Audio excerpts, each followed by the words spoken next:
გამარჯობა, მე ზურაბ ყამაშიძე ვარ. ქართულ ხალხურ საკრავებს ვამზადებ. დღეს ფანდურის საგულეზე ვისაუბროთ. საგულე ამ ხრელებს ჰქვია. ეს ხრელები ნებისმიერ საკრავს, ზოგ საკრავს, თუნდაც ფანდურს გამოდენიმე წელია ერთ დიდ ხრელს აკეთებენ გიტარასავით. ზოგადად საგულე ნებისმიერ საკრავს იმისთვის ჭირდება, რომ გულიდან ხმა ამოვიდეს, დაკვისას ხომირხევა, პირი, მუცელი და შიგნით ასე ვთქვათ წნევა წარმოიქმნება და ეს წნევა გარეთ რომ გამოვიდეს. და მარტო ეს არა, შემდეგ შევამჩნია, რომ საგულე ხმაზეც მოქმედებს, საკრავის ხმაზე. ტრადიციულად საგულე პატარა მრავალი ხრელი იყო. ნიმუშებს გაჩვენებთ. ფანდურები რომ ამიტანეს ხოლმე შესაკეთებლად, გასაახლებლად პირი მოუხსენი, ნიმუშად დავიტოვე როგორი საგულეები იყო, კარგი პირი რომელსაც არ ქონდა. და ახლა გაჩვენებთ.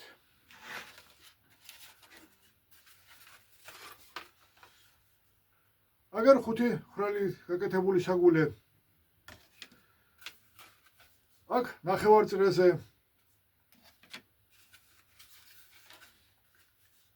ეს ცოტა უცნაურად არის გაკეთებული, ხედავთ, შუაში თითქოს რომბია და 5 ხრელი აქეთ იქით. აქ უკვე რომბისებრი საგული არის. ესეც უცნაურად. ხედავთ, რომ წრე არის, წრეს ცენტრი ერთი ხრელია და ტარისკენ კიდევ ერთი. აქაც წრეზე ხრელები. ესეც ასევე 8 ხრელი, მაგრამ უფრო ახლოს არის. ესეც რომბისებრი საგულე. მეც ამიტომ ვამბობ ხოლმე, რომ ტრადიციას მივყვები. და რატო? ჩემი საგულეც ბევრი პატარა ხრელია. კი, ზუსტად ისე არა გლეხები როგორც აკეთებდნენ. და რატო ასე, შემდეგ გეტყვით. ჩემი პირველი ფანდური თბილისში ივანიძის ქუჩაზე გაკეთებული ფანდური იყო და ისინი ასეთ საგულეს აკეთებდნენ. შუაში ერთი ხრელი და წრეზე 12. მეც ალბათ პირველ ფანდურებზე ასე გავაკეთე საგულე. მაგრამ 2000 წელი იყო თუ 1999 წელი, ზუსტად არ მახსოვს. ფანდური გავთალე, ხიდები ჩაუსვი და მეჩქარებოდა, რომ დამეკრა, მივიღე. სიმები აუბი, დაუკარი, ლამაზი ხმა აქვს. შემდეგ მოხსენი სიმები და საგულე ჩვეულებრივ ალბათ ასევე გავაკეთე. სხვა ნიმუში არ მქონდა. ასე გავაკეთე, ჩავხრიტე, გავაკეთე საგულე, სიმები აუბი ისევ, შევაწყე ფანდური, დაუკარი და ისეთი ლამაზი ხმა აღარ მომცა ფანდურმა. ამ საგულემ ხმა გააფუჭა. ამ დროს კაკულ აშქარაშვილს უკვე ვიცნობდი, ჩავედი და უთხარი, ასე იყო მეთქი. თან ის ამბავიც მოუყევი. ჯარში ოფიცერმა რომ გაიგო, ფანდურზე უკრავდი, მითხრა რომ ბიჭობაში სახელოსნოში ვმუშაობდიო და ხელით მაჩვენა. ასე დაახლოებით თითებით, ალბათ 30-40 მმ დიამეტრის ერთ სახმო ხრელს ვაკეთებდითო. კაკოს რომ მოუყევი ეს ამბავი, კაკომ მითხრა რომ ხრელები უფრო ახლოს უნდა იყოს, რომ ერთიანად ამოვიდეს ხმაო. რა კი მივხვდი, რომ საგულე ბგერაზე მოქმედებდა, სხვადასხვანაირი საგული გავაკეთე. ვაკვირდებოდი. 2003 წლამდე რამდენი ფანდური გავაკეთე არ მახსოვს, 1, 2 ან 3, არა მგონია 3. ზუსტად არ მახსოვს, ყოველ შემთხვევაში ამას არსებითი მნიშვნელობა არ აქვს. 2003 წელს ჩავაბარე რუსთავის კულტურის ინსტიტუტში.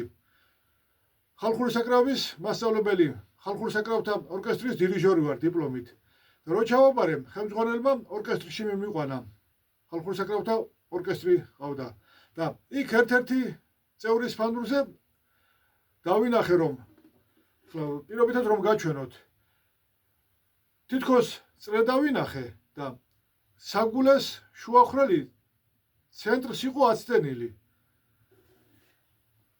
ესეთი მომრგვალებული კონტური, ასე ვთქვათ, არ ქონდა პირს. მაგრამ რატომღაც ესე წრე შევამჩნიე. და რა კი შევამჩნიე წრე და ასე ვთქვათ, აცდენილი იყო შუახრელი. გადავწყვიტე წრე დავხატე ჯერ ფურცელზე და შემდეგ უკვე ამ წრის მიხედვით როგორც მომეწონა ტარისკენ როგორ გადავიდა მუცლის კონტური და ბოლოსკენ ასე დავხატე. წრე იყო ამ საფუძველი. მანამდე როგორ ვაკეთებდი, ნამდვილად არ მახსოვს. შუახრელი წრის ცენტრში გავითვალე და ისე გავაკეთე. ვაკვირდებოდი საგულეს. ვაკეთებდი ხრელების რაოდენობას ვცვლიდი, წრეზე განთავსებას. ეხლა 12 ხრელია გარე წრეზე და ხან 16 გავაკეთე, ხან 8 გავაკეთე. ხრელების დიამეტრი შევცვალე ხოლმე და უსმენდი, რომელიც ყველაზე მეტად მომეწონებოდა. მომეწონა ასეთი საგულე. შუაში ერთი ხრელი, შიდა წრე 8 და გარე წრე 12 ხრელი. წლები ასე ვაკეთე. უпроსტოდ როგორ გავაკეთე, უფრო გარეთ იყო ეს გარე წრე, უფრო განიერი იყო, დიდი დიამეტრის იყო და მე რატომღაც არ მომეწონა და ოდნავ დავაპატარავე ეს წრე. ნებისმიერ რაღაც რო აკეთებთ, პირველად დახატავთ, კი არჩევთ. მაგალითად იგივე ხომ? საგულე რო ავიღოთ, დავხატე რაღაც მომეწონა. უყურებ მე და რაღაც დროის შემდეგ რატომღაც არ მომეწონა. ჩავთვალე რომ ძალიან გარეთ არის, ანუ ფანური რო გავაკეთე და შევხედე ასე შორიდან. არ მომეწონა, თქოს ძალიან გაშლილი იყო ის წრე და ოდნავ დავაპატარავე წრე. ახლოს მოვიტანე ხრელები. შეიძლება რაღაც დროის მერე შეგეცვალოთ აზრი, ნებისმიერ რამეში წეღანას ვთქვი და გავიმეორებ რომ ნებისმიერი რამ თავიდან რომ მოგწონს, მერე ეგ რაღაცა აღარ მოგეწონოს, ისეთი ლამაზი არ იყოს და შეცვალოთ. კი, ის წრის ცენტრი ავიღე ხოლმე, შუახრელის ადგილი, მაგრამ ამ ფანდურზე უკვე ეს მომწახნელი ფანდურია. ამ ფანდურზე სხვანაირად გავსაზღვრებ საგულეს ადგილი. ჟღერი, ვიცი, 484 მმ-ია, მე-15 ხიდი არის ჩასმული ტარ-მუცლის გადაბმის ადგილიდან 7 მმ-ში. და რატომ ეს 7 მმ? აქ ფიგურას ხედავთ. მომწვარია. ეს ფიგურა არის, ავიღე სასწავლო ფანდურებზე, რომ სანიშნები კეთდება ყელზე წინიდან და ამ შემთხვევაში ზევიდან მხრიდან, რომ აკორდები ადვილად იპოვოს დამკვრელმა და სასწავლო ფანდურებზე საგულესაც ჩავხატავ ხოლმე. ეკო ლაშქარაშვილი აკეთებდა ესე დახატულს. გარე კონტურზეც დახატავდა ხოლმე, ესე ამოწვავდა, მაგრამ მე ჩავთვალე რომ ზედმეტია და ამ გარე კონტურზე არ უხატავ, მხოლოდ საგულესთან ჩავხატავ ხოლმე ასეთი ფიგურით, ამოუწავ ხოლმე. და აქაც ყელსაბამი ჯერ ვერ შევარჩიე, რა უწოდო ასე დახატულს. ყელსაბამი საყელური ამას ამ შემთხვევაში არსებითი მნიშვნელობა არ აქვს. ანუ ეს ფიგურა მაქვს. და რატო გავაკეთე ესე? გახსოვთ ალბათ, რომ ორი ფანდური გავაკეთე, ერთის მუცელი, სულ თუთა იყო, მეორე მურყანი. მაინტერესებდა მუცლის ხე როგორ ცვლიდა ბგერას და რადგან განსხვავებული ფანდურები იყო, რაღაც განსხვავებული მინდოდა გამეკეთებინა და მოვიფიქრე ასეთი რამ. იმ ფანდურებზე 15 ხიდი ჩავსვი და მე-15 ხიდი ისე გავაკეთე, რომ ეს რა თქმა უნდა დავხატე ეს ფანდურებიც, ფანდურის პირის კონტური და სადაც მოუხდა ეს ფიგურა, ჩავხატე და ამ ორი წრი არის ხომ ხედავთ. დიდი წრის შუა ადგილი ავიღე, ხიდი შუაზე ყოფს ამ დიდ წრეს და ავიღე 7 მმ, ახლა ცოტა იქით, ცოტა აქეთ არსებითი მნიშვნელობა არ აქვს, ხო? 7 მმ-ში ჩავსვი, რომ მაგალითად 6.5 მმ რო არ ყოფილიყო პირობითად რო ვთქვათ. ჩავსვი 7 მმ-ში.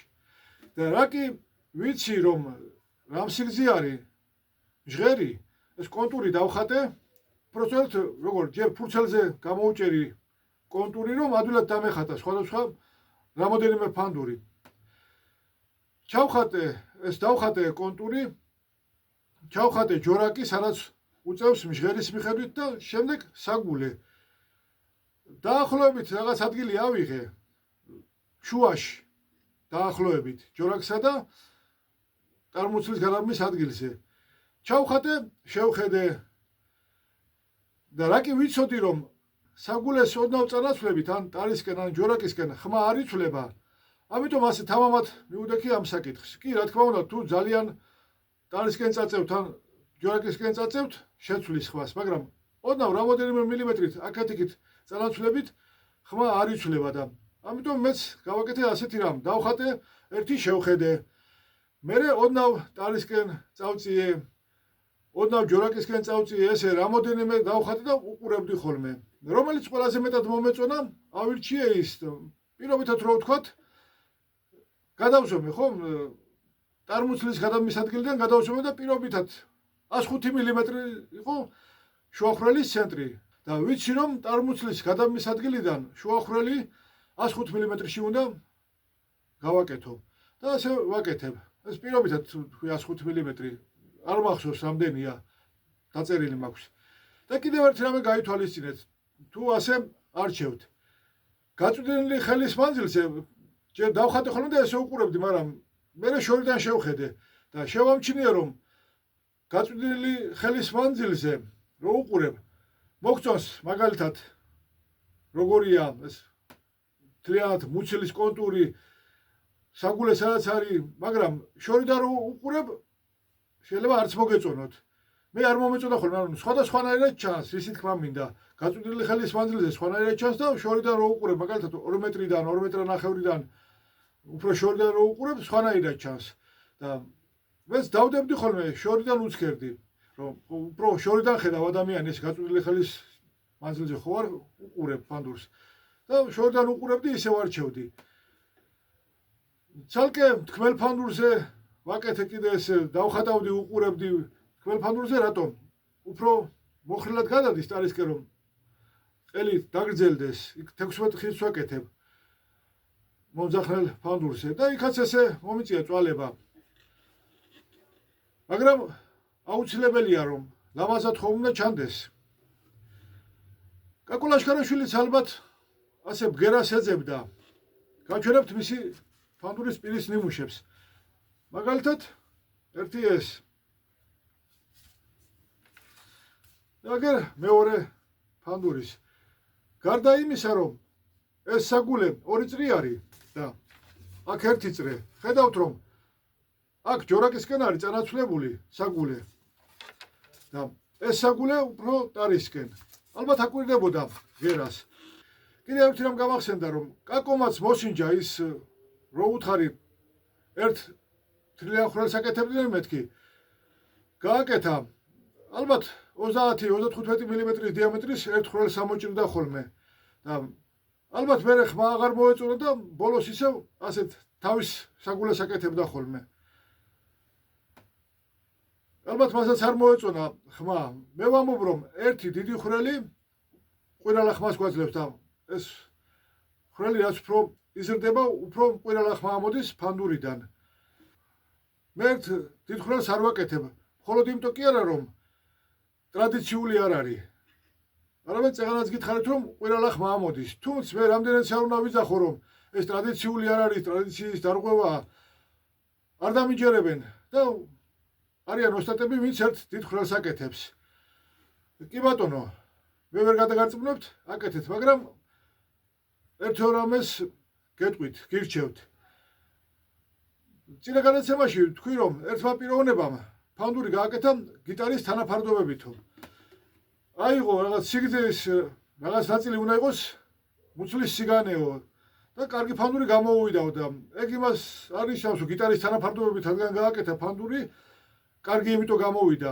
მაგალითად, გიტარა, იცით რომ რუიანს გავს, ხომ? 2 წრი არის. ერთი ტარისკენ არის ის წრე, მეორე ჯორაკის ადგილი, სადაც არის. ეს უფრო დიდი წრი არის. რატო მაგალითად იმ დიდი წრის სიგანე უნდა იყოს ფანდურის მუცლისგან და არა პატარა წლის მიხედვით, ხო? რომელი უნდა ავიღოთ?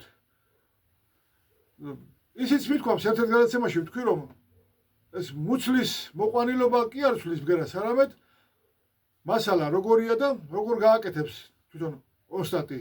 ის მოქმედებს ბგერაზე და არა რაღაც ფორმა. ისიც მოვყევი, რომ ნიჩბისებრი და ნავისებრი ფანდურები გავაკეთეთ და ხმა არ განსხვავდებოდა ერთმანეთისგან. რატომ მოვაყოლე ეს? საიდან გამახსენა უпроსწორედ, რომ გიტარის სახმოხრელს მუცლის სიგრძის დაახლოებით 1/6-ს იღებენ ხოლმე. კი ბატონო, გნებავთ, ესე გააკეთეთ. გაზომეთ რამ სიგრძე არის თქვენი ფანდურის მუცელი და 1/6 ამოჭერით ის სახმოხრელი, მაგრამ შეგიძლიათ ასეთი რამეც გააკეთოთ. ეს უფრო მნიშვნელოვანი რატომ არის? პირობითად ამოჭერით 30 მმ-იანი დიამეტრის ხვრელი. აუბით სიმები დაუკარით, მოისმინეთ, სხვამ დაუკრას თქვენ მოისმინეთ, სხვასაც მოასმენინეთ. შემდეგ გაადიდეთ ეს ხვრელი. პირობითად 40 მმ-ის დიამეტრის, კიდე დაუკარით, მოусმინეთ, კიდე გაადიდეთ. რამოდენიმეჯერ გაადიდეთ ეს ხვრელი, რომ როგორ ხმას მოგცემთ. და მაგალითად, პირობითად რო ვთქვათ, 70 მმ დიამეტრის ხვრელი უკვე დიდია, ძალიან ყვირის ფანდური. და გეცოდინებათ, რომ პირობითად რო ავიღოთ 50 მმ დიამეტრის ხვრელი, უკვე კარგია, ოპტიმალური არის. არც ძალიან ყვირის და არც გულში არ ტოვებს ბგერას. კარგად ამოდის. შემაწუხებელი არ არის იმ საგულეს ყვირილი. კიდევ რა შეგიძლიათ გააკეთოთ? საგულეს ადგილი თითის დარტყმით შეგიძლიათ განსაზღვროთ. ახლა სიმებია და ვერ გაჩვენებთ. აიღეთ, ხო, ფანდური გააკეთეთ, საგულე პირის ფიცარი დააწებეთ და გინდათ ესეთ მოხრილი თითის დაარტყით. გინდა მე ესეთი რამე მაქვს გაკეთებული, რბილი პატარა ბურთები როა, დაახლოებით 3 სანტიმეტრის დიამეტრის არის ბურთები, რეზინის ბურთი. შევხრიტე, ჯოხი გავჩარხე და ჩავააწებე ჯოხი. დასაკაკუნებლად, მასალა რო შემერჩია, როგორი ხმა აქვს. ერთს გავუკეთე ფანდური, თითი მტკიო და მასალას რო ვარჩევდი, რომ ლამაზი ხმა ქონოდა. და მე მომაფიქრე და ასეთ რამ გავაკეთე და მე ჯოხის ურტყავდი, უпроსოდ იმ ბურთს ურტყავდი ჯოხით. შეგიძლიათ ესეთ რამაც გააკეთოთ და დაარტყათ პირზე. რომ სადაც მოგეწონებათ ხმა, იქ ამოჭრათ, ის იყოს ცენტრალური ადგილი. გინდათ ესეთი ტრადიციული, ასე ვთქვათ, ტრადიციული საგულე იყოს და ის ადგილი შუა ხვრელის ადგილი იყოს, ან გინდათ ერთი თლიანი ხვრელი რო ამოჭრათ. ასე შეგიძლიათ განსაზღვროთ საგულეს ადგილი. კიდევ ერთი რამ გამახსენდა. ჰელმჰოლცის რეზონატორი. უნდა ეს ფორმულა არის ერთგვარი გულის მოცულობა პირის სისქე და ხვრელის დიამეტრი უნდა იცოდეთ და გაიგებთ რა ბგერა ამოდის გულიდან. მაგრამ ამდენ ხვრელში არ გამომითვლია, არც მიცდია რომ გამომეთვალა რა ბგერა ამოდის. ვისაც გნებავთ, ჰელმჰოლცის რეზონატორით გამოთვალეთ, რამხელა უნდა იყოს საგულე. კიდევ გავიმეორებ, რომ ეს ოსტატზეა დამოკიდებული, ვინ როგორ გააკეთებს, ვის რა მოსწონს. და ყოველთვის ვამბობ ხოლმე და დღესაც გავიმეორებ, რომ თავარია ფანდურმა იმღეროს. კი არ უნდა ყვიროდეს ფანდური. არამედ ფანდურმა უნდა იმღეროს, რომ მომღერალს ღირსეულად ამოუდგეს გვერდში. შეავსოს მომღერლის ხმა, რაღაც დამატება კი არ უნდა იყოს ფანდური და გინდათ ჩონგური იყოს, რაღაც დამატება კი არ უნდა იყოს. არამედ სრულფასოვანი წევრი უნდა იყოს სიმღერის. და ეს მნიშვნელოვანწილად დამოკიდებულია საგულეზე, როგორი საგულე ექნება საკრავს. დღეს კი ამით დაგემშვიდობებით. მომავალ შეხვედრამდე.